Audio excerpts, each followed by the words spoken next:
Quero começar o nosso segundo programa agradecendo a você que se inscreveu e contribuiu enormemente para a consolidação desse projeto. São mais de 1000 brasileiros em todas as regiões do Brasil interessados em debater política. Isso nos deixa animados e lisonjeados. No programa de hoje, nós vamos discutir o descompasso entre democracia e sociedade em nossos dias. Analisaremos uma pesquisa que foi realizada pela revista Veja e o Instituto Paraná, sobre a avaliação presidencial e um possível cenário para as eleições de 2022. Debateremos também o depoimento de Sérgio Moro à Polícia Federal. Com vocês, o nosso programa, A Análise dos Fatos. Vamos começar o nosso programa analisando uma pesquisa que foi divulgada pela revista Veja durante a semana sobre a avaliação do presidente da República, onde ela mostra um possível cenário para as eleições de 2022. Nesse levantamento, que foi exclusivo do Instituto Paraná para a revista, ele mostra que quase 60% dos brasileiros consideram o governo Bolsonaro pior do que as suas expectativas. Vamos aos números. Para 58,8% dos entrevistados, o desempenho de Bolsonaro é pior do que se esperavam, enquanto 35,3% dizem que ele está se saindo melhor do que a expectativa. A nossa análise é que esse é o pior momento do governo em termos de popularidade, né? Esse 1/3 que Bolsonaro mantém consolidado, ele é impressionante, mas as pessoas que consideram sua gestão regular estão começando a classificá-lo como ruim ou péssimo. Isso é preocupante. Os conflitos simultâneos que Bolsonaro tem criado e causado instabilidade para o seu governo, eles têm feito com que ele perca o eleitor neutro, ou seja, o eleitor que votou nele, que não é orgânico, em rejeição ao PT. Mas o presidente, no meu ponto de vista, parece não estar preocupado com essa perda. Sua insistência em governar através de conflitos demonstra que sua preocupação é tão somente manter seu eleitorado fiel, o eleitorado orgânico, de 30%. Já em relação às eleições de 2022, Bolsonaro lidera a corrida presidencial nos 3 cenários sondados nesse levantamento exclusivo feito pelo Instituto Paraná Pesquisas para a revista Veja. Nós vamos ver. No primeiro quadro da pesquisa, que é o quadro mais provável hoje, Bolsonaro surge com 27%, seguido pelo seu ex-ministro, Sérgio Moro, hoje um desafeto, após ter saído do governo disparando acusações, que renderam até um inquérito contra o presidente no STF, Moro aparece com 18,1%. O ex-juiz da Lava Jato está tecnicamente empatado, isso é interessante mostrar, no limite da margem de erro, com o finalista do segundo turno das eleições presidenciais de 2018, o ex-prefeito de São Paulo, Fernando Haddad, que tem 14,1%. No segundo cenário, que vocês verificam aí, que é um cenário sem Moro na disputa, Bolsonaro amplia a sua liderança com 29,1% dos votos, contra 15,4% de Haddad, que passa a ser o segundo colocado. Ciro Gomes, do PDT, surge em terceiro com 11,1%, repetindo a linha de chegada do primeiro turno da eleição presidencial de 2018. Nesse quadro, a surpresa é outro ex-ministro, Luiz Henrique Mandetta, do DEM, que também saiu da parte da saúde em meio a desavenças com o presidente Bolsonaro. Ele aparece nessa rodada com 6,8%, uma grande novidade. O único cenário em que Bolsonaro não lidera com folga é o que ele tem o ex-presidente Luiz Inácio Lula da Silva como candidato do PT.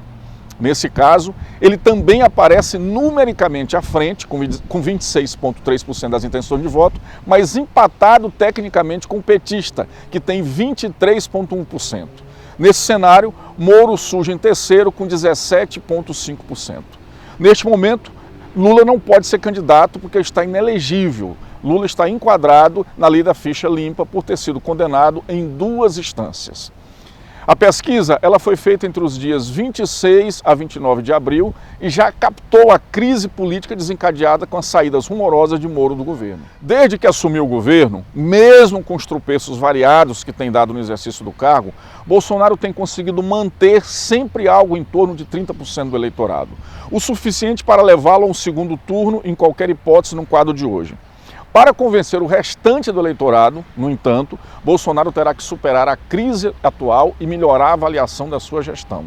Ou seja, Bolsonaro terá que mudar a sua forma de governar para reconquistar parte do eleitorado que ele vem perdendo durante o exercício do seu governo. Quero abordar com você um tema recorrente de nossos dias. Nós vamos falar de democracia e sociedade. Para onde vamos? Essa é a pergunta.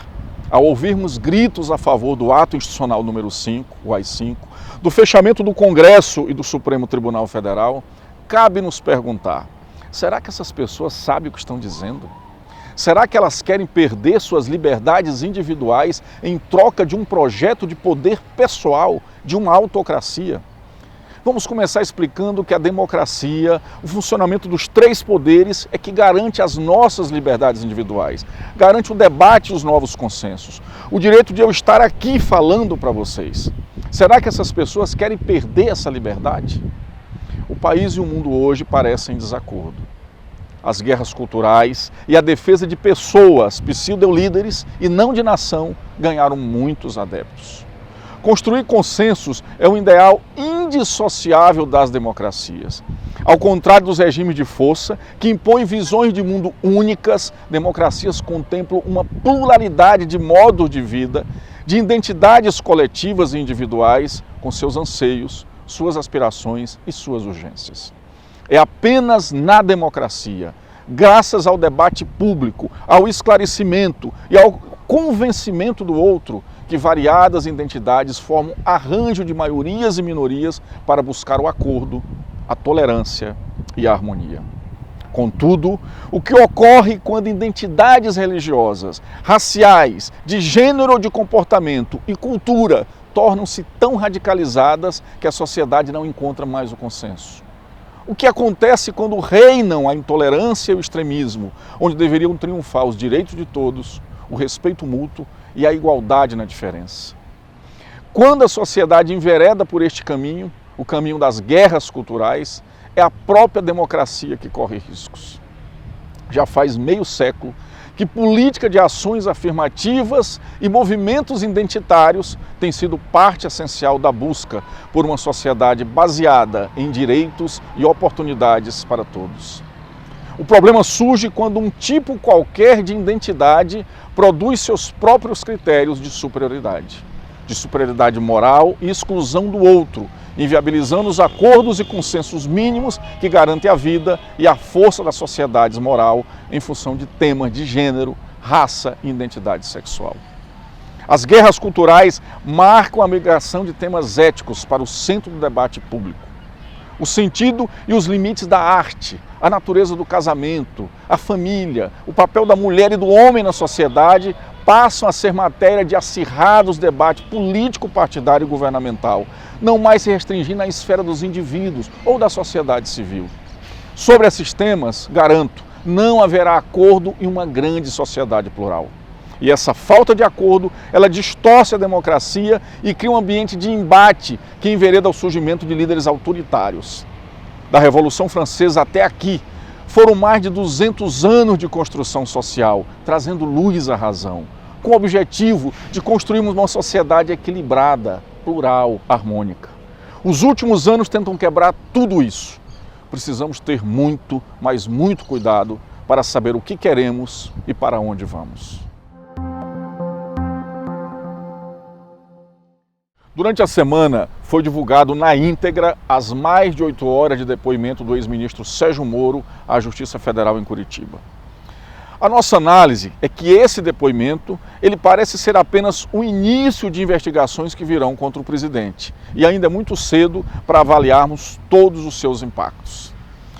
No meu ponto de vista, é só o início de um processo de investigação de meses e ainda é prematuro concluir que as apurações não levarão a lugar nenhum, como afirmou os aliados do presidente Bolsonaro. A fala de Moro, ela não foi uma bala de prata, mas ela mostra que o ex-ministro tem sim estratégias para abrir diferentes investigações e tomada de provas por parte do Supremo Tribunal Federal. O caminho escolhido por Moro, ele parece ter sido muito bem calculado, ou seja, ele ofereceu meios para corroborar o que falou na saída do ministério e deixa a cargo dos investigadores questionar Jair Bolsonaro sobre o que motivou a tentativa de interferência relatada por ele junto à Polícia Federal. A verdade é que Bolsonaro vai sangrar e terá que governar sobre esse imbróglio, Politicamente, o depoimento reforça o que era necessário para o ex-juiz, mostrar que não compactuou com a ingerência política na Polícia Federal e por isso deixou o governo. No momento, a vantagem é de Moro. E encerramos por aqui, agradecendo as suas mensagens, os likes, as críticas, a sua participação. Não se esqueçam de se inscrever no nosso canal. Até o próximo programa. Obrigado.